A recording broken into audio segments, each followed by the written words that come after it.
మనము పరిశుద్ధంగా ఉండడం బట్టి పరిశుద్ధంగా మార్చబడ్డ వారిగా ఉంటాము. కానీ మనం పరిశుద్ధంగా మార్చబడ్డాము కాబట్టి పరిశుద్ధంగా ఉండబోతున్నాం.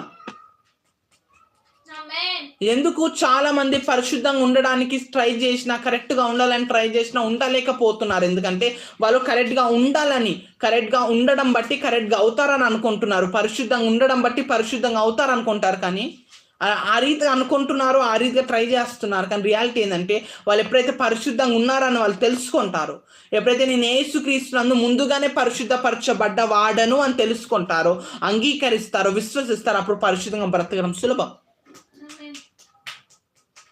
ఎందుకు మనము పరిశుద్ధంగా ఉండలేకపోతున్నాం? ఎందుకు ప్రతి ఒక్కటి ఒకటే కాదు, ప్రతి ఒక్క విషయం. ఎందుకు అంటే మనం ఉండి మనం ఆ పేరు తెచ్చుకుందాం అనుకుంటున్నాం, మనం ఉండడం బట్టి అట్లా అవుతాం అనుకుంటున్నాం. కానీ రియాలిటీ దేని వాక్యం సెలవిస్తుంది, మనం అట్లా ఉన్నాము కాబట్టి అట్లా ఉండబోతున్నాం.